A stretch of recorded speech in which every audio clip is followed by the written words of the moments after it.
नमस्कार साथियों, आप सभी का स्वागत है हमारे YouTube channel PG science classes में। आज हम जो बीएससी फर्स्ट ईयर में सेल बायोलॉजी का जो इम्पोर्टेंट टॉपिक है न्यूक्लियोसोम के ऑर्गेनाइजेशन के बारे में, यानी कि हमने पिछली क्लास में देखा था कि जो हमारे जो मानव कोशिकाओं के अंदर जो पाए जाने वाला जो डीएनए होता है उसकी लंबाई लगभग 2 मीटर या उससे भी ज़्यादा आ रही थी। तो उसको एक कैसी जो नैनोमीटर साइज में एक जो न्यूक्लियस होता है हमारी कोशिकाओं का जो केंद्रक होता है उसकी साइज बहुत ही माइक्रोमीटर्स में होती है। तो उसमें उस 2 मीटर बड़े लंबे डीएनए को इकट्ठा करके या पैक करके उस माइक्रोमीटर वाले न्यूक्लियस में पैकिंग करने की जो प्रोसेस है वह है न्यूक्लियोसोम का ऑर्गेनाइजेशन। तो आज हम उसके बारे में स्टडी करेंगे। जो न्यूक्लियोसोम ऑर्गेनाइजेशन है या जो न्यूक्लियोसोम का जो संगठन है उसका हम इंट्रोडक्शन की बात करें तो जो सभी जो जीव होते हैं या जो यूकेरियोटिक कोशिकाएं होती हैं उनके अंदर उनका जो जीनोम होता है या जो हम जीनोम बोल रहे हैं जो हैप्लॉइड कंटेंट ऑफ डीएनए या होता है या जो जेनेटिक मटेरियल होता है हैप्लॉइड कंटेंट उसको हम जीनोम बोलते हैं। तो सभी जो यूकेरियोटिक जो जीव होते हैं उनका जो न्यूक्लियर जो जीनोम होता है वह जो होता है वो छोटे छोटे भागों में बटा हुआ होता है। लीनियर फॉर्म्स जो लीनियर या रैखिक क्रम में बटा होता है छोटे छोटे भागों में, इनको हम क्रोमोसोम्स का नाम देते हैं। यानी कि जो जितने भी यूकेरियोटिक कोशिकाएं होती हैं उनके अंदर जो हमारा जो न्यूक्लियर डीएनए होता है या न्यूक्लियर जो जीनोम होता है वो क्रोमोसोम्स की फॉर्म्स में बटा हुआ होता है। और इसका अभी तक कोई अपवाद ऐसा नहीं देखा गया है कि जिसका जो जीनोम होता है या जो न्यूक्लियर डीएनए होता है वो इन क्रोमोसोम्स में बटा हुआ नहीं हो। इन यूकेरियोटिक जीवों के अंदर क्या होता है कि जितने भी जो जीव आज तक स्टडी किए गए हैं उनमें ऐसा कोई भी ऐसा अपवाद नहीं देखा गया है जिनके अंदर उनका जो न्यूक्लियर जीनोम होता है वो इन क्रोमोसोम्स में बटा हुआ नहीं होता है। कम से कम 2 क्रोमोसोम्स तो देखे गए हैं जैसे कोई सा भी यूकेरियोटिक जीव हो।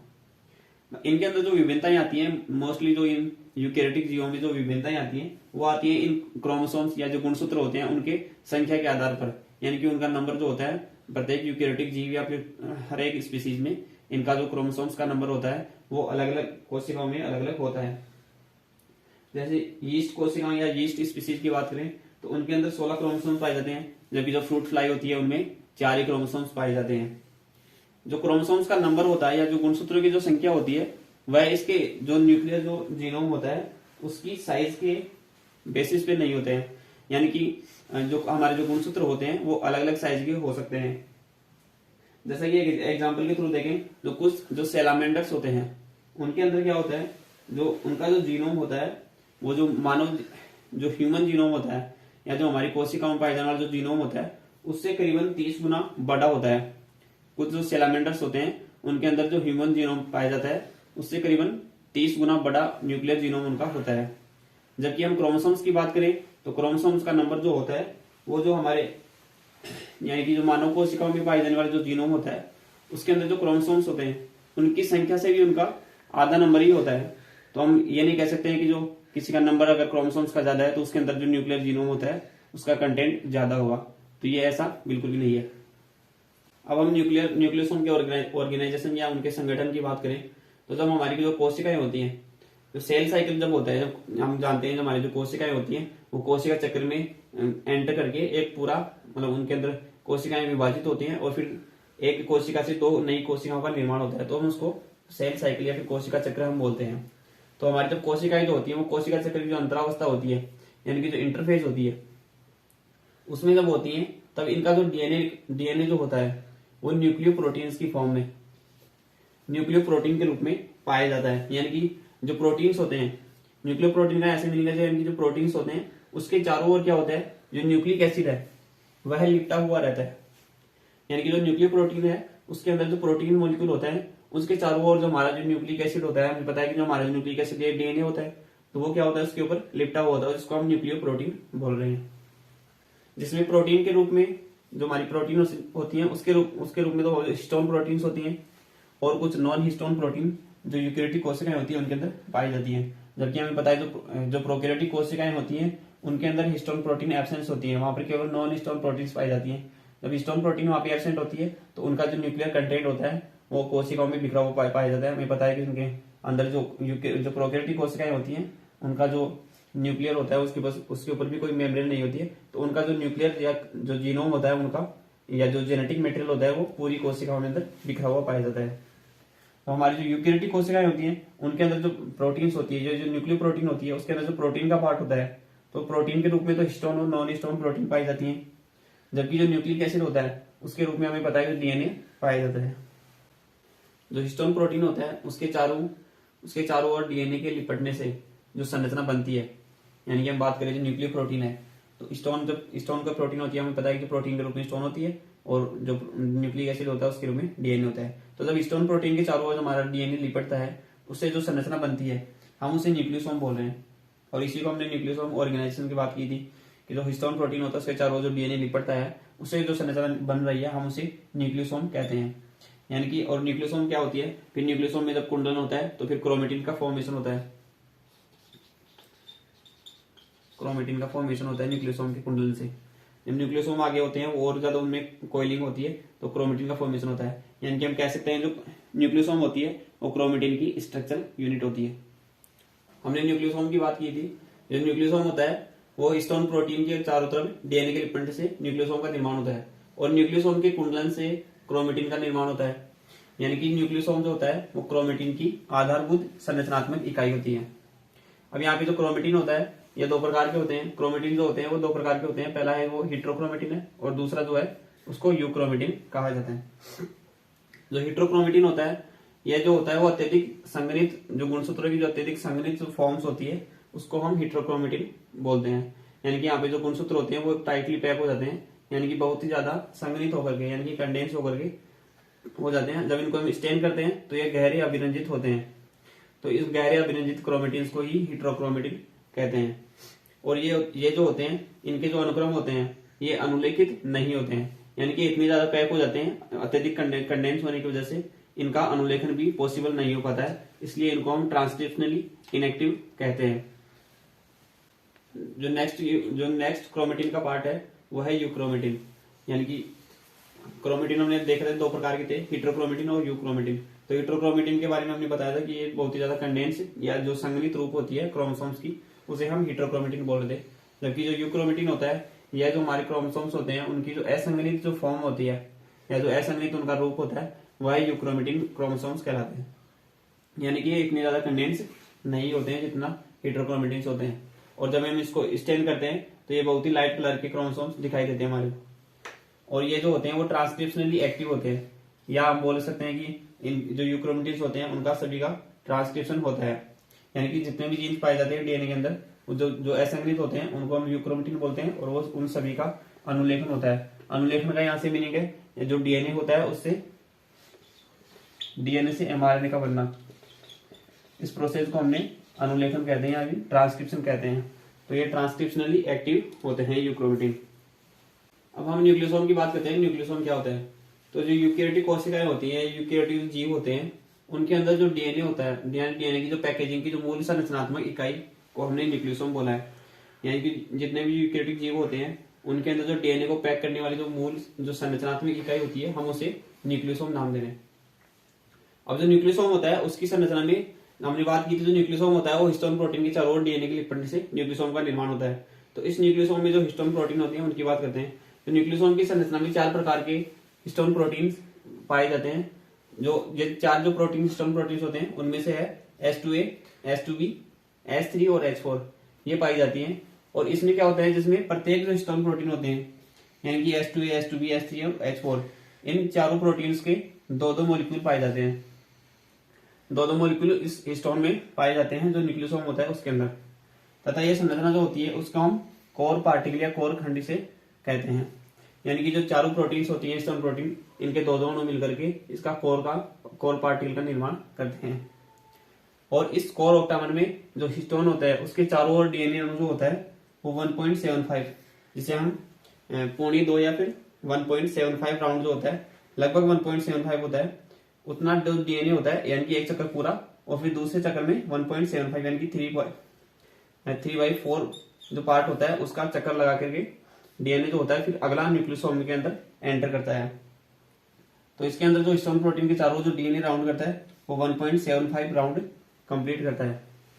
ये जो 4 प्रोटीन हमारी हिस्टोन प्रोटीन जो होती हैं H2A, H2B, H3 और H4, हम बात करें न्यूक्लियोसोम जो होती हैं इनके अंदर 2-2 अणु पाए जाते हैं। तो इनके 2-2 अणु मॉलिक्यूल मिलने से ये क्या करते हैं, ऑक्टामर का फॉर्मेशन करते हैं। यानी कि जो न्यूक्लियोसोम होता है उसके अंदर ऑक्टामर के फॉर्म में हिस्टोन प्रोटीन पाई जाती है और उसके चारों ओर जो डीएनए का अणु होता है वो 1.75 राउंड के फॉर्म में डीएनए उसके ऊपर लिपटा होता है। अब जो न्यूक्लियोसोम होता है वो एक गोलाकार संरचना होती है, यानी कि न्यूक्लियोसोम एक गोलाकार संरचना होती है, हमें पता है इसका। ऑक्टामर बनाता है, जो 4 हिस्टोन प्रोटीन थी उनकी 2-2 यूनिट से ऑक्टामर का निर्माण होता है और उसके चारों ओर डीएनए लिपटा होता है। इससे क्या होता है, गोलाकार संरचना का निर्माण होता है। इसका जो व्यास होता है या जो डायमीटर होता है वो लगभग 10 से 11 नैनोमीटर के करीबन होता है और उसके अंदर पाए जाने वाले जो बेस पेयर या जो क्षार युग्म होते हैं, इसमें पाए जाने वाले जो क्षार युग्म होते हैं इस ऑक्टामर के अंदर, यहाँ हम बात करें न्यूक्लियोसोम के अंदर या एक न्यूक्लियोसोम के अंदर पाए जाने वाले जो क्षार युग्म होते हैं उनका नंबर लगभग 146 बेस पेयर होता है। यानी कि अलग अलग स्पीसीज में इसका जो मान होता है वो अलग अलग पाया जाता है। यानी कि जो हमारी जो ह्यूमन जो जीनोम होता है उसमें 146 बेस पेयर पाए जाते हैं। और एक जो पांचवा जो विशिष्ट जो हिस्टोन प्रोटीन होता है जिसे हम H1 प्रोटीन या H1 हिस्टोन प्रोटीन के नाम से जानते हैं, ये जो होता है वो न्यूक्लियोसोम के बाहर स्थित होता है। यानी कि जो ऑक्टामर बना होता है उसके ऊपर डीएनए लिपटा होता है, इसके बाहर में H1 प्रोटीन या H1 हिस्टोन प्रोटीन पाई जाती है जो कि न्यूक्लियोसोम का भाग नहीं होता है। और जो 2 न्यूक्लियोसोम्स होते हैं या दो पास वाले जो न्यूक्लियोसोम होते हैं उनके बीच में जो पाया जाने वाला जो डीएनए होता है, तो इनके इस डीएनए की जो लंबाई होती है वो 50 से 70 बेस पेयर के करीबन होती है। यानी कि इसमें 50 से 70 क्षार युग्म इसमें पाए जाते हैं इसमें। और ये जो डीएनए होता है इसको हम लिंकर डीएनए कहते हैं, क्योंकि ये जो 2 न्यूक्लियोसोम होते हैं पास वाले इनको जोड़ने का काम करता है। या जो हिस्टोन ऑक्टामर होते हैं उनको जोड़ने का काम ये लिंकर डीएनए करता है। उपरोक्त हिस्टोन प्रोटीन के अलावा कुछ जो वर्टिब्रेट्स होते हैं यानी कि जो कशेरुकी होते हैं,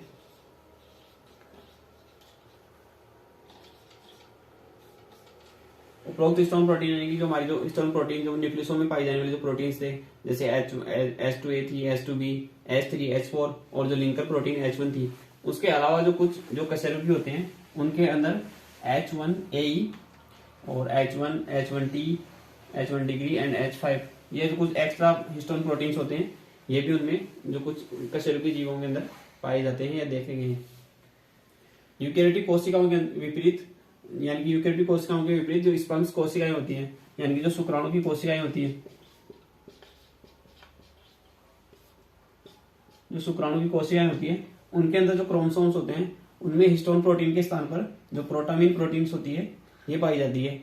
और इसके पाए जाने का रीजन जो होता है कि स्पर्म के अंदर जो होते हैं बहुत ही छोटी संरचना होती है, बहुत ही सूक्ष्म कोशिकाएं होती हैं, तो इनके अंदर क्या होता है उस क्रोमोसोम्स को बहुत ही ज्यादा अच्छी तरह से पैक करने के लिए उसमें हिस्टोन प्रोटीन्स के अलावा या हिस्टोन प्रोटीन के स्थान पर जो प्रोटामिन प्रोटीन होती है ये पाई जाती है। और इसका जो रीजन है वो यही है कि जो प्रोटामिन जो प्रोटीन्स होती हैं ये हिस्टोन प्रोटीन से ज्यादा उसको पैक करने के काम में आती है क्रोमोसोम्स को।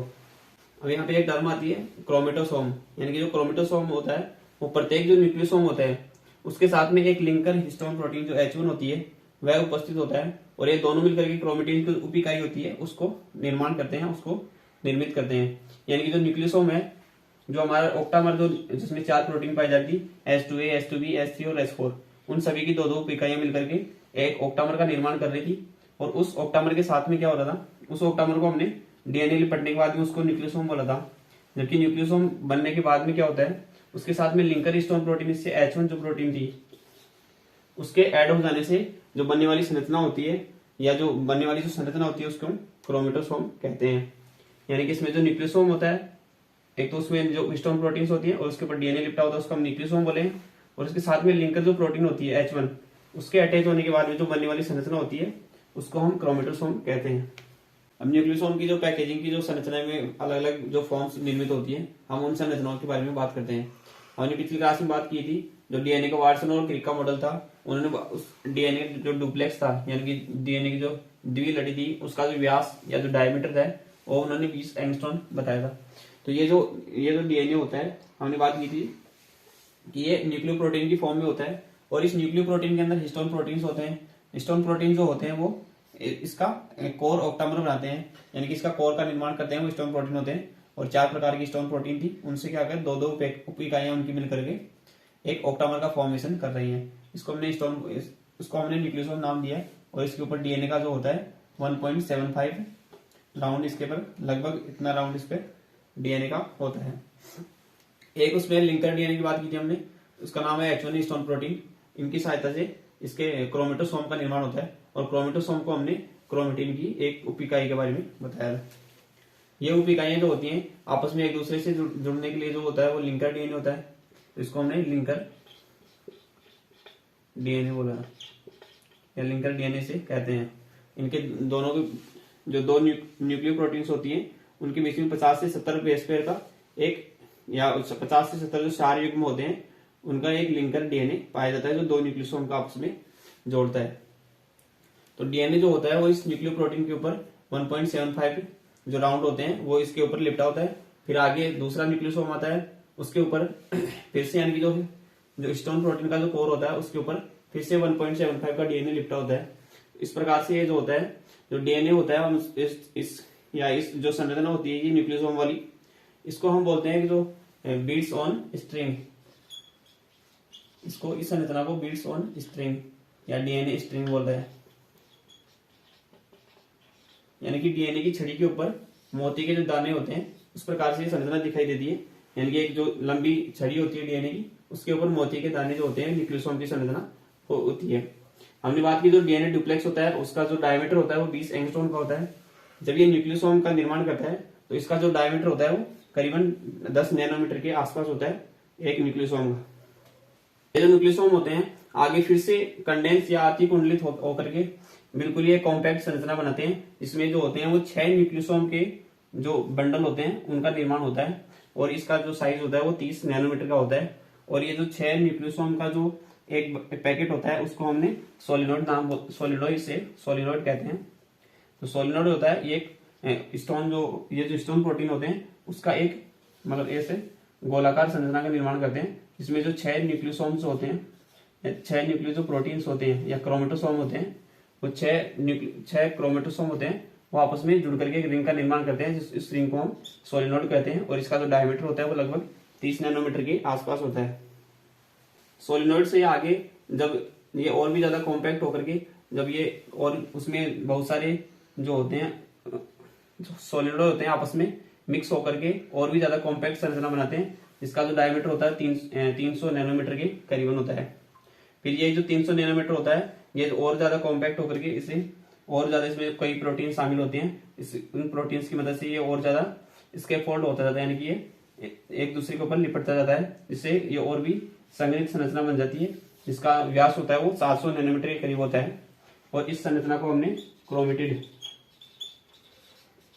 इस संरचना को 700 नैनोमीटर वाली जो संरचना होती है उसको हम क्रोमेटिड यानी कि अर्धगुणसूत्र या जो होते हैं अर्धगुणसूत्र से बोलते हैं। अब ये 700 नैनोमीटर वाली संरचना होती है एक बीच में जो जुड़ने वाली जो प्रोटीन होती है काइनेटोकोर, उससे जुड़ने के बाद जो दो क्रोमेटिड्स होते हैं या जो दो अर्धगुणसूत्र होते हैं उनके जुड़ने से एक क्रोमोसोम्स का निर्माण होता है। और जो दो अर्धगुणसूत्र जो 700 नैनोमीटर के होते हैं ये आपस में जुड़ करके एक 1400 नैनोमीटर की संरचना बनाते हैं जिसको हम क्रोमोसोम कहते हैं। तो जो क्रोमोसोम्स होते हैं उनके ऊपर जो ये जो दो अर्धगुणसूत्र होते हैं ये इस काइनेटोकोर या जो काइनेटोकोर प्रोटीन्स होती है उसकी सहायता से दो अर्धगुणसूत्र आपस में जुड़ते हैं जिससे क्रोमोसोम्स का निर्माण होता है। और इसका जो साइज होता है वो 1400 नैनोमीटर होता है। न्यूक्लियोसोम इकाइयों से 10 नैनोमीटर व्यास का क्रोमेटिन जो रेशा होता है वह निर्मित होता है। जो न्यूक्लियोसोम इकाइयां हमने बात की जब डीएनए जो 20 एंगस्ट्रॉम का होता है वो न्यूक्लियोसोम इकाइयों के अंदर या जो स्टोन क्रोमेटिन जो स्टोन प्रोटीन्स होते हैं उनके ऊपर डीएनए के लिपटने से न्यूक्लियोसोम का निर्माण होता है। और उस न्यूक्लियोसोम की साइज होती है वो 10 नैनोमीटर की होती है या उसका जो व्यास होता है वो 10 नैनोमीटर का होता है। यह क्या होता है क्रोमेटिन रेशा 10 नैनोमीटर का फाइबर निर्मित होता है। इसके पश्चात में क्या होता है ये रेशा जो होता है पुनः फिर से यानी कि फोल्ड होकर के वलित होकर के 30 नैनोमीटर का व्यास का एक क्रोमेटिन फाइबर निर्मित करता है जिसे हमने सोलिनॉइड कहा था। सोलिनॉइड जो होता है वो 30 नैनोमीटर का होता है इसके व्यास। इस सोलिनॉइड में क्या होते हैं जो पैकेजिंग में जो होते हैं 30 नैनोमीटर क्रोमेटिन फाइबर में हमने बात की थी इसमें जो 6 न्यूक्लियोसोम्स होते हैं ये मिलकर के एक सोलिनॉइड का निर्माण करते हैं।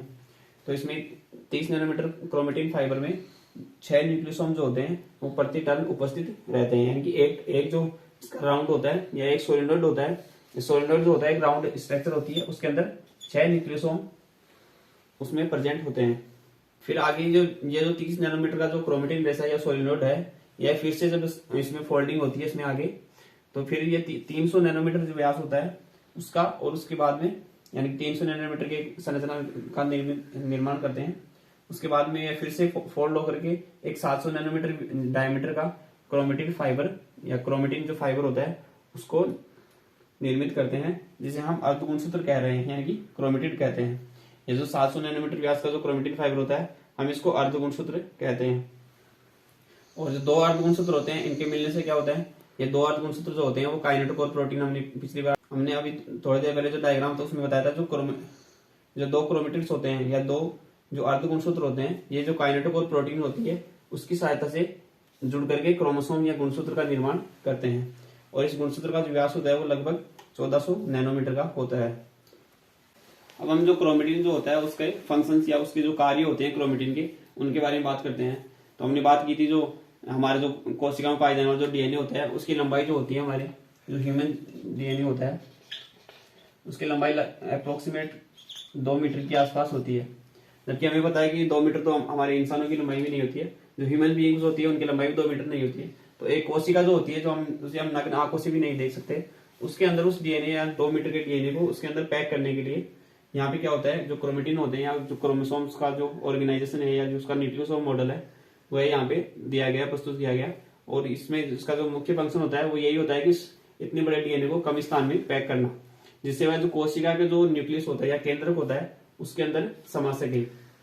हमें पता है कि जो कोशिकाओं में पाए जाने वाला जो न्यूक्लियस होता है उसकी जो साइज होती है वो माइक्रोमीटर्स में होती है। तो इन माइक्रोमीटर्स में इस डीएनए को समाने के लिए उसे क्या करते हैं, अलग अलग भागों में बांट करके क्रोमोसोम्स का निर्माण किया जाता है। उसे स्प्लिट करके कंप्लीट जीनोम को अलग अलग भागों में स्प्लिट करके क्रोमोसोम्स का निर्माण किया जाता है। और क्रोमोसोम्स को बहुत ही ज्यादा कॉम्पैक्ट करने का काम ये जो क्रोमेटिन या जो न्यूक्लियोसोम होते हैं उनके द्वारा किया जाता है। साथ ही ये जो है वो जीन के नियमन को भी नियंत्रित करता है। हमने बात की थी जो क्रोमेटिन्स होते हैं वो 2 प्रकार के होते हैं, एक हेटेरोक्रोमेटिन और दूसरा यूक्रोमेटिन।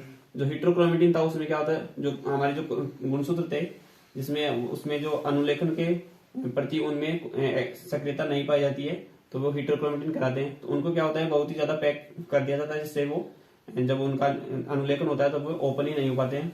इसकी वजह से हम इसमें कहा गया है जो जीन का नियमन होता है उसको भी ये जो क्रोमेटिन फाइबर होते हैं ये इसको नियंत्रित या कंट्रोल करते हैं।